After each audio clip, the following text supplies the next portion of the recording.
Hay mucha confusión respecto a qué es ansiedad, ¿no? Muchas veces se lo confunde con el miedo. Hay que saber que el miedo es una reacción totalmente natural y útil que nos puede salvar la vida. Por ejemplo, si nos encontramos un león en la selva, el sistema nervioso te prepara corporalmente para huir, ¿no? Y, por ejemplo, tenemos síntomas físicos en ese momento de presentarse, el pulso se acelera, el corazón bombea más fuerte para llevar más sangre a los músculos, en el caso de lucha o huida, ¿no? La temperatura aumenta y la pupila se dilata, más o menos como cuando se presenta una crisis de pánico.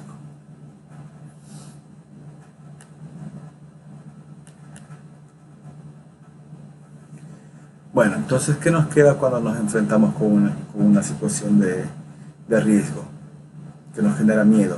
Nos queda luchar o huir, ¿no es cierto? Si nos enfrentamos a un león, lo más posible que hagamos es huir nada más, ¿no es cierto? Y ahora, ¿qué es la ansiedad? Ya, la ansiedad es cuando el miedo se vuelve patológico, cuando la persona reacciona de igual forma ante leones de juguete, ¿ya?, que ante leones de verdad. Eso quiere decir que hay una reacción totalmente desproporcionada al estímulo presentado, ¿no? ¿Ya? Entonces la persona reacciona ante situaciones que quizá no generarían en una persona sin patología psiquiátrica ninguna alteración nerviosa, pero en cambio en la persona con ansiedad un estímulo pequeño puede desencadenar síntomas exagerados y desproporcionados, ¿no? Y aquí comenzamos a hablar de un problema de ansiedad. En la ansiedad un nervio es como se lo denomina habitualmente, hay un patrón mental común y es el temor exagerado. Cualquier estímulo, por más pequeño que sea, puede disparar una respuesta mental y corporal totalmente desproporcionada al hecho, ¿no? Tal cual como la alarma de un carro que funciona mal y hasta el viento la hace sonar. La gama de síntomas es bastante amplia, incluye síntomas psíquicos y síntomas físicos que vale la pena ampliar y que son muy comunes, especialmente en estos tiempos, ¿no? Que todos atravesamos situaciones de estrés, problemas económicos, encierro, amigos enfermos, familiares enfermos, vecinos enfermos, y todo eso va minando la cuestión mental, ¿no? ¿Ya? Algunos síntomas son de corta duración y vienen de manera súbita, pero producen un malestar intenso y un malestar agudo. En cambio, otros tienen de características más insidiosas que perduran en el tiempo y se vuelven crónicos y tediosos.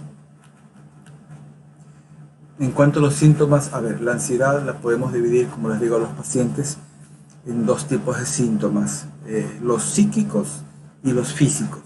Ya, en cuanto a los psíquicos, tenemos miedo a que algo malo suceda, tenemos preocupación exagerada, premoniciones negativas. ¿Qué quiere decir? Que siempre estamos pensando que va a pasar algo malo. Por ejemplo, alguien viaja, pensamos ya seguramente que se va a accidentar o que algo va a pasar, ¿no? Miedo a morir, por ejemplo, ante situaciones muy leves. Por ejemplo, tienen un dolor gástrico y piensan que tienen cáncer de estómago, ¿ya?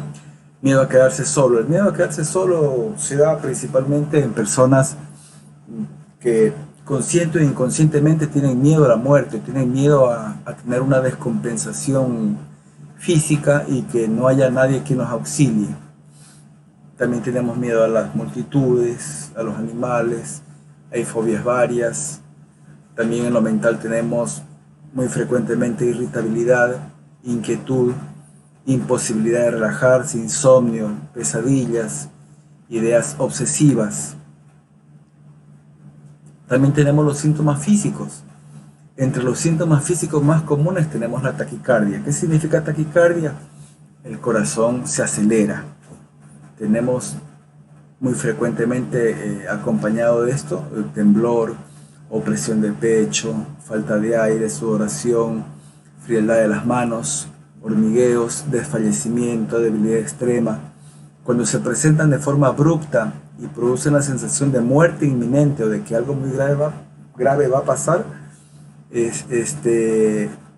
generalmente es lo que denominamos una crisis de pánico. La persona lo que piensa en ese momento es que se está desencadenando un derrame cerebral o un infarto de corazón, ¿no? Un infarto cardíaco.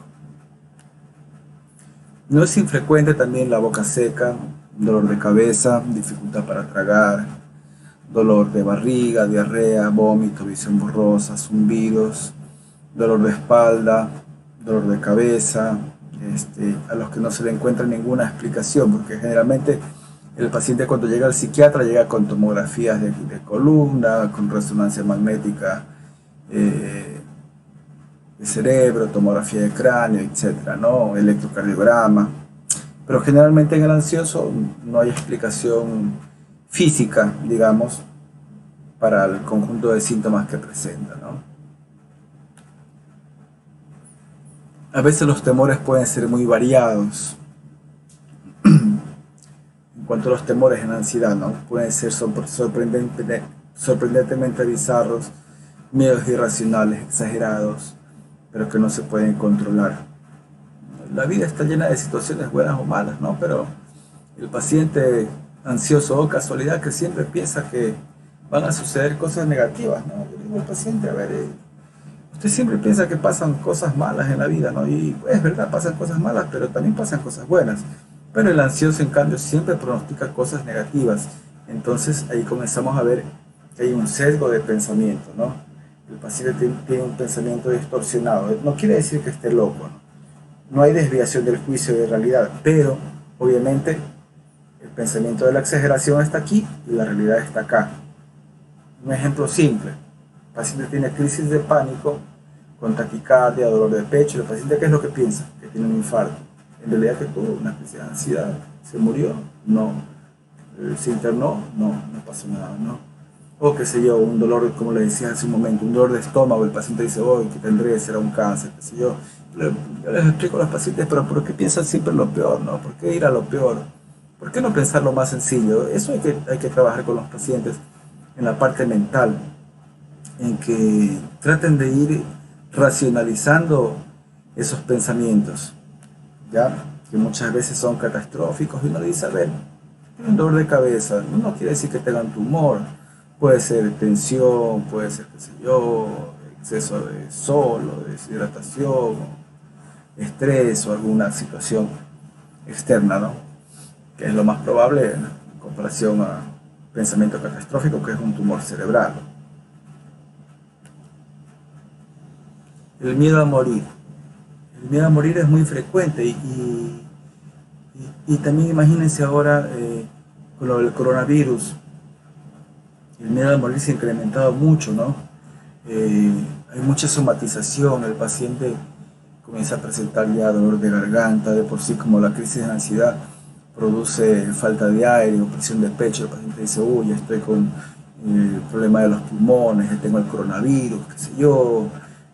Acuden a hospitales, a clínicas, qué sé yo, y en todo lado le dicen, sabe que usted no tiene nada, le ponen el oxímetro de pulso y bueno, resulta que el paciente así va pasando de médico en médico, de mano en mano, y hasta que finalmente llegará o no llegará al psicólogo, al psiquiatra, ¿no? Ya, el miedo a morir, como decíamos, cuando hay crisis de pánico especialmente, ¿no? El paciente dice, se me adormece el brazo izquierdo, me va a dar un infarto, qué sé yo, se me adormece la mitad del cuerpo, me va a dar un derrame cerebral, un infarto cerebral o un evento cerebrovascular, ¿no? Entonces, estas elaboraciones mentales son comprensibles, pero obviamente no tienen un sustento, un sustento de los exámenes que generalmente salen normales. Ya, les doy un ejemplo. Por ejemplo, una persona de 25 años que fallece el tío, ya comenzó a temer que le suceda lo mismo, debido a una cuestión hereditaria, ¿ya? Sin tener ninguna cuestión científica o qué sé yo, que ella haya visto que porque un tío muere no tiene más predisposición a morir, ¿no? Entonces, bueno, ahí comenzó con ataques de pánico y sensación inminente de muerte, o el pensar de que por ahí, debido a lo que le pasó al tío, a ella le iba a pasar igual, ¿no? También otra cosa es el poder mental que el paciente atribuye a sí mismo, ¿no? Es como que dice, pienso tanto en infarto, pienso tanto en derrame que en verdad me va a dar, y eso es totalmente falso. En esos casos sí creo que hay que desmerecer el poder del pensamiento. Yo le digo a los pacientes, entonces, en vez de pensar en infarto, piensa en ganarse la lotería, ¿no? Eh, o es como que yo le diga, bueno, me creo Mike Tyson, por más que me lo crea y me lo crea 1000 veces, voy a un ring y me van a hacer pedazos, ¿no? Entonces hay que destruir un poco esos pensamientos que la gente piensa, que dice, uy, pienso tanto en esto que se va a cumplir. Eso no es así. El miedo a sufrir una enfermedad. Imagínense ahora con el coronavirus. Si antes teníamos ya, por ejemplo, la acidofobia, ¿no? El miedo a sufrir una enfermedad, especialmente como el cáncer, como el SIDA, eh, presenta muy frecuentemente. Eh, o también la idea de que algo grave se origina en el organismo. Interpretan algún hecho que se agranda, se exagera. A veces se conoce que un familiar está enfermo y que tiene cáncer o alguna molestia gástrica que puede hacer pensar que es cáncer de estómago, como decíamos. Eh, Inclusive las relaciones sexuales se pueden ver afectadas, ¿no? Ya que pacientes que tienen relaciones sexuales incluso con protección eh, piensan que van a tener contagio con HIV y eso en realidad les interfiere mucho y les molesta en la vida cotidiana, ¿no? Y les afecta en las relaciones de pareja. A veces estas ideas, por ejemplo, la acidofobia o la fobia a tener el SIDA, persiste a pesar de que el examen a veces, el paciente se hace a veces uno, dos, tres o más exámenes de HIV negativos, pero el paciente después de haber tenido una relación sexual en la cual se rompió el preservativo, qué sé yo, o simplemente, qué sé yo, se le metió en la cabeza que después de esa relación puede tener un HIV positivo y él continúa en su insistencia de exámenes y los médicos le dicen que no, o habrá médicos que le dicen no, espera el periodo de ventana y se hace nuevamente el examen y el paciente está en la expectativa y con mucha ansiedad.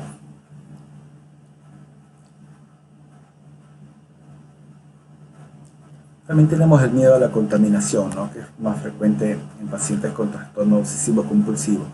Otro miedo frecuente es el miedo a volverse loco, a perder el control. Generalmente a las personas que tienen una crisis de ansiedad o crisis de pánico en la cual hay desrealización y despersonalización, pueden tener miedo a que en un momento dado pueden hacer algún tipo de cosa descabellada como suicidarse, lastimar a alguien, o qué sé yo, hacer algo muy inapropiado delante de las personas. Ya, pero generalmente, o sea, bueno, nunca un paciente con un problema de ansiedad se va a volver loco, ¿no? Estrictamente hablando de locura, de lo que llamamos los psiquiatras. Sin embargo, ese temor puede controlar y condicionar las conductas de evitación. El miedo más común es el temor a perder la razón y asesinar, como les decía, o herir a alguien, de hacer algo inapropiado, como proferir insultos, palabras soeces, o hacer algo vergonzoso. Miedo a los espacios abiertos, a los estadios de fútbol, a conciertos, a cines, a los lugares en los que es difícil escapar, en el caso de necesitar auxilio médico, lugares donde hay multitudes, donde se experimenta la sensación de falta de aire. El miedo a viajar es muy similar al anterior, ¿no? En un auto o en un bus, el paciente se siente como que está encerrado y no puede escapar en el caso de necesitar ayuda médica, ¿no? Entonces el paciente, por ejemplo, estamos viajando de Machala a Guayaquil y vemos bananeras y qué sé yo, y terrenos vacíos y el paciente piensa, uy, si me pasa algo, ¿quién me ayuda? ¿Quién me auxilia en este caso, no? Entonces, los pacientes que a veces no les gusta salir de su ciudad, consciente o inconscientemente es porque al salir de la ciudad es como que sienten que les puede pasar algo y no va a tener quien los auxilie. Entonces los pacientes en la ciudad se sienten seguros, sienten que en el momento en que tengan una descompensación que ellos consideran física y con riesgo inminente de muerte, van a tener cerca, qué sé yo, el hospital Teófilo Dávila o alguna clínica particular, etcétera, ¿no?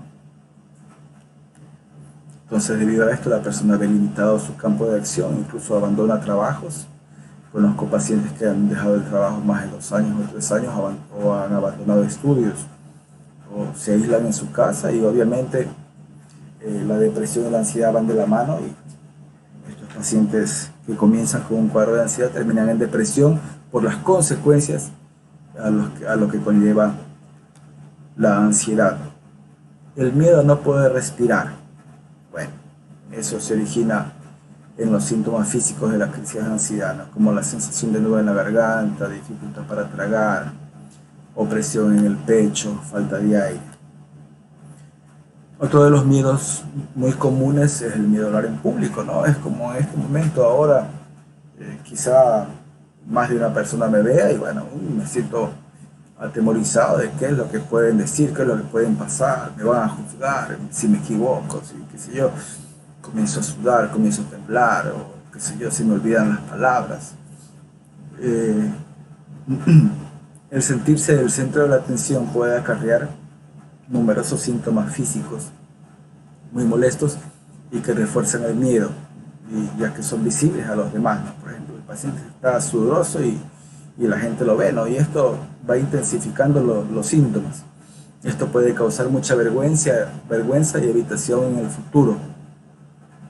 La voz se entrecorta, hay rubefacción, el paciente se pone colorado, hay temblor, sensación de desmayo, en fin, molestias gastrointestinales también. Estos miedos son diversos y deben ser trabajados hacia un cambio del estilo de pensamiento, ¿no?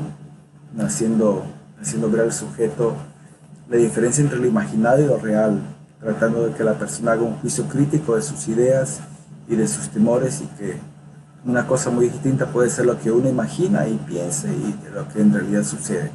Esto lo digo en general para todos los síntomas de la ansiedad, ¿no? La fagofobia. La fagofobia, como la palabra lo dice, fago significa tragar y fobia, bueno, fobia es miedo exagerado y irracional, ¿no? La fobia al atragantamiento o fagofobia se define como miedo a ingerir alimentos sólidos, bebidas o pastillas por miedo a ahogarse o atragantarse, sin una causa médica que lo explique. Surge en niños y comienza en la adolescencia, y quienes dejan de comer por miedo a vomitar, a sentir dolor, generalmente con un antecedente de empacho o de enfermedad gastrointestinal, ¿no? En adultos se ha visto casos que se presentan posterior a una situación traumática, por ejemplo, un atragantamiento con comida, faringitis, secundaria a un factor estresante vital, o haber presenciado o tenido noticias de un atragantamiento de otra persona. Asimismo, en quienes reciben tratamiento de quimioterapia, si las sesiones se han aplicado en horas próximas a la comida. Esta fobia puede llegar a ser bastante grave, y yo he visto algunos casos de pacientes que han llegado con un peso bastante bajo al consultorio y bueno, un momento pensé que el paciente realmente iba a morir, ¿no? Porque no ingería alimento alguno, prácticamente ni líquido, ¿no? Gracias a Dios el paciente salió adelante. Esta patología con un buen tratamiento generalmente puede desaparecer, pero puede quedar algún rezago en la conducta, ¿no? Como evitar ciertos alimentos, por ejemplo el candil o no sé, alguna cosa que se considere muy sólida o que puede quedarse en la garganta o que puede producir atragantamiento, ¿no? Entonces el paciente puede disminuir la gama de alimentos que recibe, pero generalmente tienen una buena mejoría, ¿no? El tratamiento es fundamental y se encamina a modificar el comportamiento de la persona con un plan conductual dirigido por un psicólogo generalmente. Establecer en la mente del paciente que no existe un peligro real y comenzar con una desensibilización sistemática, por ejemplo, iniciar por líquidos hasta llegar a un puré, añadir después de los puré algún pedazo de carne, trozos pequeños y luego comidas sólidas, ¿no? A la par, ejercicios progresivos para coordinar la respiración y los movimientos de masticación y un curso de educación nutricional. El ataque de pánico es lo que hemos hablado desde el principio, ¿no? Y los que hemos trabajado en emergencia médica, yo trabajé como médico de guardia del Hospital San Vicente de Paúl, año 2003, y como médico de guardia del Hospital del IES cuando quedaba en el centro en el año 2004-2005, y bueno, ahí me di cuenta que uno de cada 10 pacientes que acudían a la emergencia en realidad era algún problema psiquiátrico, muchos de ellos problemas de ansiedad, ¿no? Entonces, los que hemos trabajado en emergencias, hemos visto pacientes con síntomas respiratorios, cardiológicos, que acuden repetidamente a las guardias médicas, pero que al ser examinados y a pesar de los exámenes sanguíneos, electrocardiogramas, radiografías, no tienen nada que haga pensar que algo anda mal físicamente, ¿no? El paciente tiene una sensación de incertidumbre porque es como que no confía en los médicos, ¿no? Entonces ahí comienza la vorágine de visitas de un cardiólogo, si usted le dice que está bien, acude a otro por la desconfianza, ¿no? Porque el paciente realmente, sí, realmente el paciente tiene síntomas, ¿no? Lo que pasa es que el paciente no acepta que los síntomas son de origen psicológico. Y bueno, eh, como lo decía al principio, finalmente posiblemente vaya a un psiquiatra con una bolsa llena de fármacos que le han sido recetados por médicos generales, por, qué sé yo, amigos, brujos, etcétera, ¿no? Entonces, para el paciente es muy difícil aceptar de que todo se encuentra acá. Por eso es que caen un sinnúmero de exámenes, gastos innecesarios, y bueno, hasta que al final llega el psiquiatra y ahí es cuando comienza por ahí la mejoría, ¿no? O el psicólogo también. A ver, paciente de 50 años acude por indicación del cardiólogo. Refiere que los síntomas comienzan un año después de sufrir una crisis hipertensiva que requirió internación en cuidados intensivos. ¿Ya? O sea, el paciente tenía una justificación para sentir un temor a una repetición de la crisis, ¿no? Desde entonces, el paciente presenta episodios ocasionales o esporádicos caracterizados por angustia, sudoración, frío, taquicardia, ahogo y miedo a morir. Dura pocos minutos, tiempo en que llega el médico a su domicilio y verifica que sus signos vitales son estables, coincidiendo esto con el fin de las manifestaciones físicas. Eso quiere decir que el paciente, al sentir esa seguridad que el paciente experimenta cuando está cerca del médico, como que los síntomas bajan, ¿no? Como que dice, bueno, llego el médico, estoy salvado, y bueno, el paciente dice, bueno, ya me pasó la crisis y no tengo nada. Refiere también el paciente además que en algunas ocasiones en que experimentó estos síntomas, anteriormente había ingerido comidas grasas o algún alimento de los que su cardiólogo le recomendó moderación. Eso es algo totalmente absurdo, o sea, no es que uno come una comida grasa y qué sé yo, te comes unas salchipapas y qué sé yo, la grasa, el aceite de las salchipapas automáticamente va a taponar las arterias y ocasionarte un infarto. No es así, ¿no? Pero el paciente, cada vez que comía una comida grasa o que transgredía la dieta que le dio el cardiólogo, el paciente sentía que ya se le obstruían las arterias del corazón y presentaba un infarto, ¿no? Cosa que es totalmente absurda y lejos de la realidad. Obviamente, si es que continúa con una dieta de salchipapas o comidas chatarras durante 20 años, obviamente tendrá un infarto, ¿no? Entonces, vemos que el patrón común que se repite es creer que se padece de una situación grave de salud, con un riesgo inminente de muerte. Esto en las crisis de pánico, ¿no? Bueno, pero también por eso mismo es importante descartar cualquier patología física y bueno, si se descarta, comenzar a trabajar en la aceptación del diagnóstico de un trastorno por angustia y comenzar un tratamiento psicoterapéutico y posiblemente psicofarmacológico, ¿no? Ya, la ansiedad y pánico en la mujer. No quiero que se me catalogue como machista, pero es mucho más frecuente que las mujeres presenten trastorno de ansiedad en relación a los hombres, ¿no? Tanto el trastorno de pánico como el trastorno de ansiedad generalizada y el estrés postraumático son 2 a 3 veces más frecuentes en la mujer, así como también en menor medida tiene más frecuencia en la población femenina el trastorno obsesivo compulsivo y la fobia social.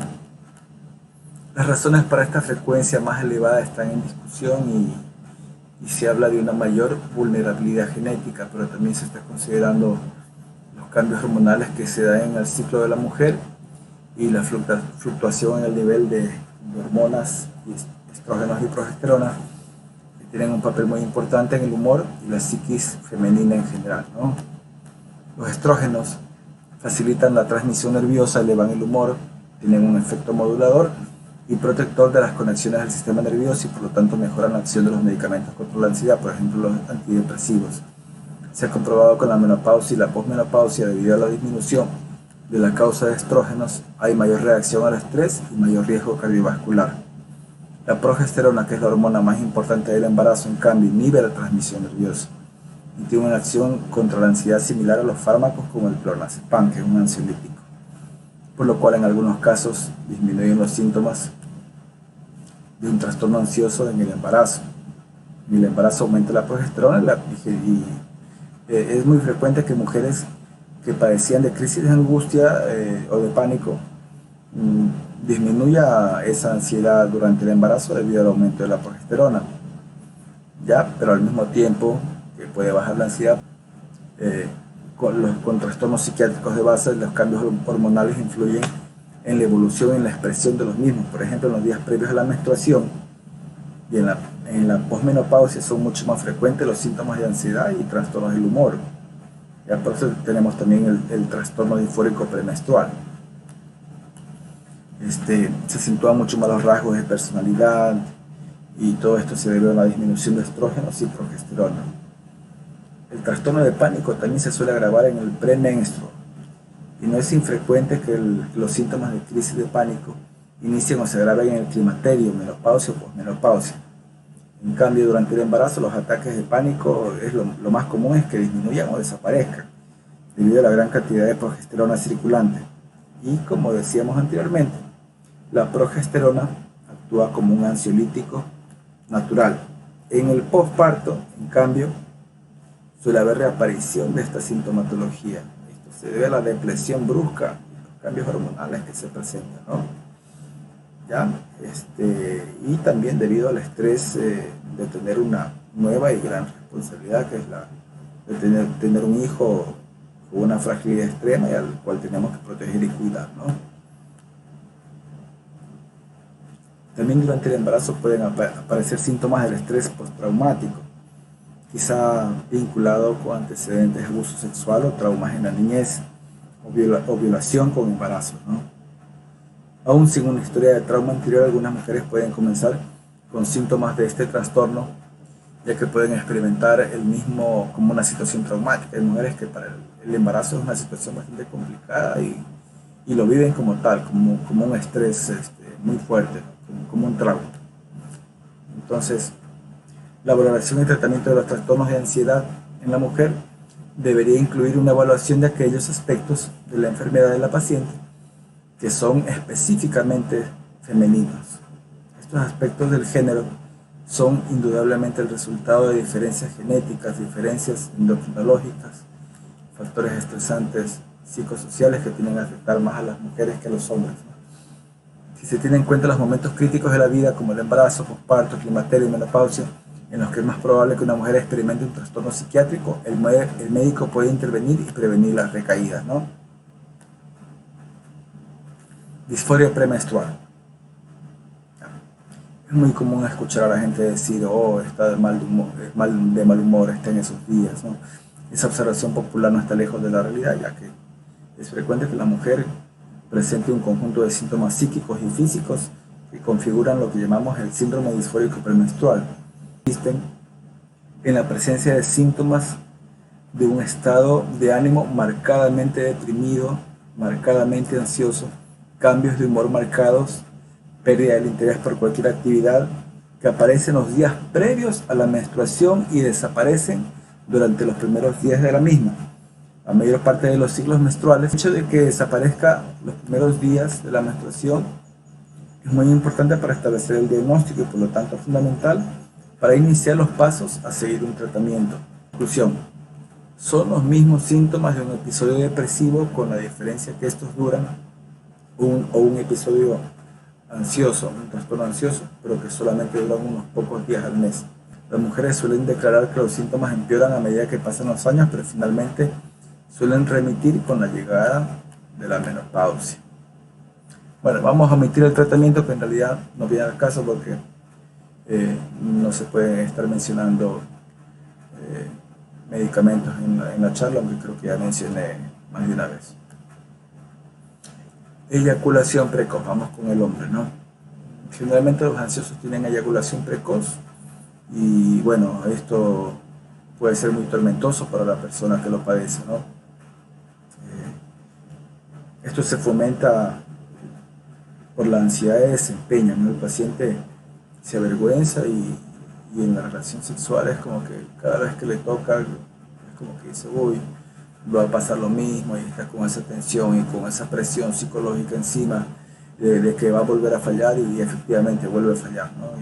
Y eso baja la autoestima, produce frustración y fomenta esa ansiedad relacionada al desempeño sexual. Y lo que sí les puedo decir es que hay tratamientos farmacológicos muy efectivos, así también como ciertos ejercicios que el paciente puede hacer para mejorar su vida sexual, ¿no?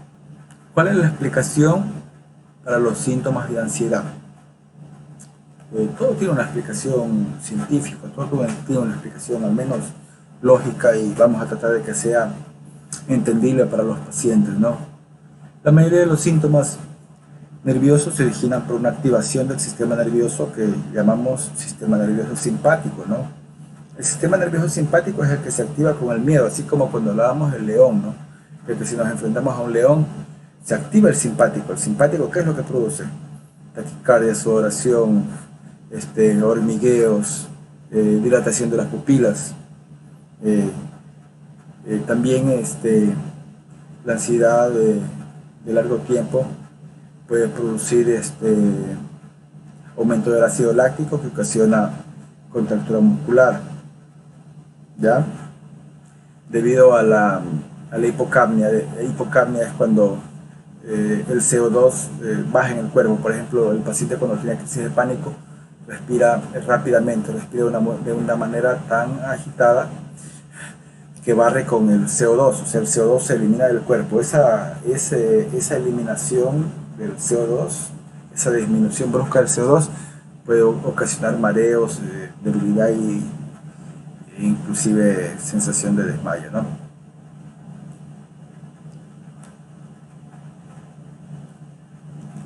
La contracción de los grandes grupos musculares que se presentan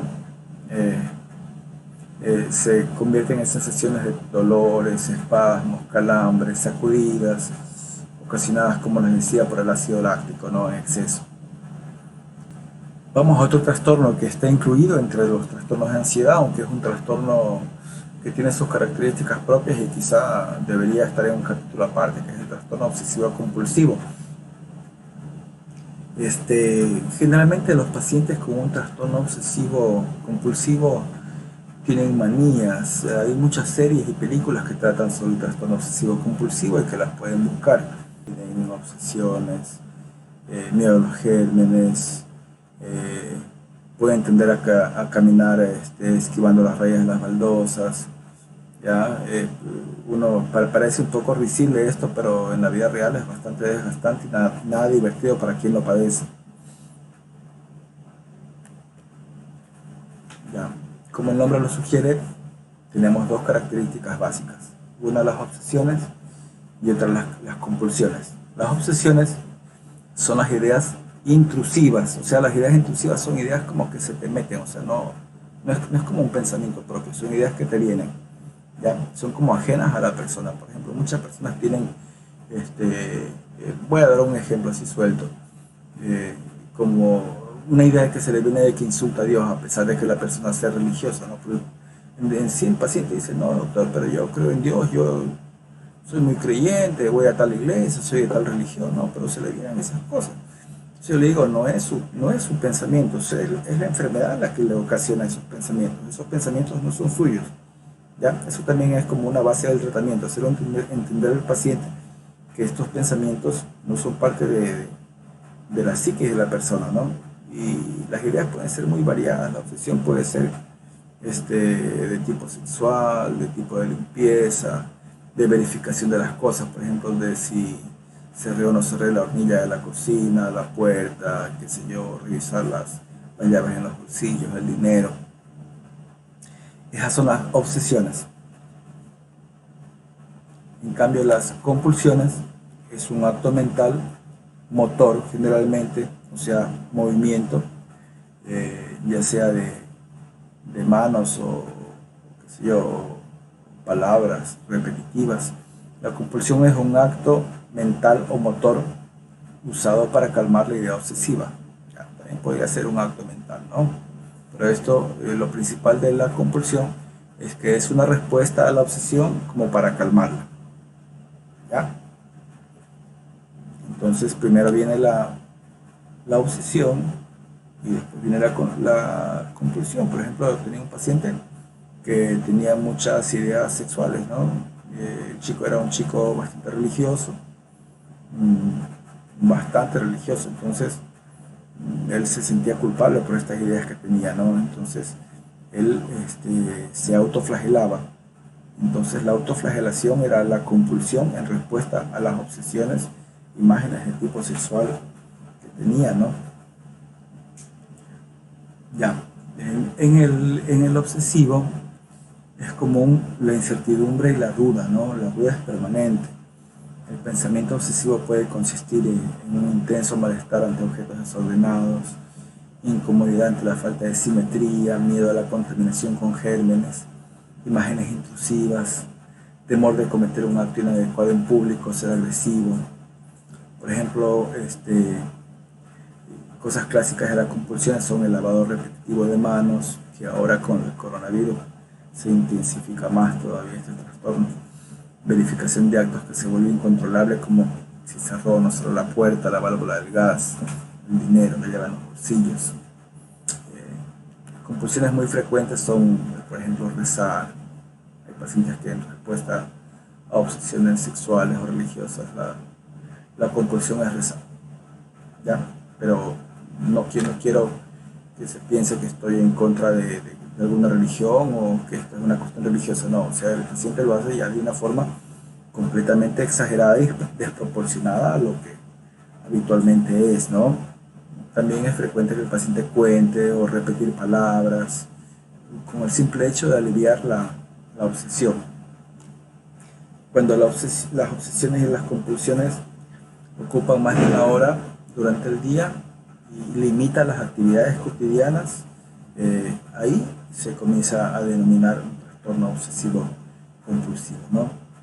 Esto puede ocasionar un aislamiento social, un fracaso laboral o incapacidad, incapacitando de manera importante a la persona, ¿no? Hay personas que para ducharse demoran 2 o 3 horas, llegan tarde al trabajo, qué sé yo, o un momento dado un exceso de perfeccionismo pueden hacer que en el trabajo demoren a hacer lo que tarda 1 hora, demoren a hacer 5 horas, ¿no? Y eso obviamente les va a afectar en su rendimiento laboral. El tratamiento en este trastorno, sí, el tratamiento farmacológico es fundamental, que consiste en el uso de antidepresivos. No, obviamente no es que quiero fomentar la automedicación, ¿no?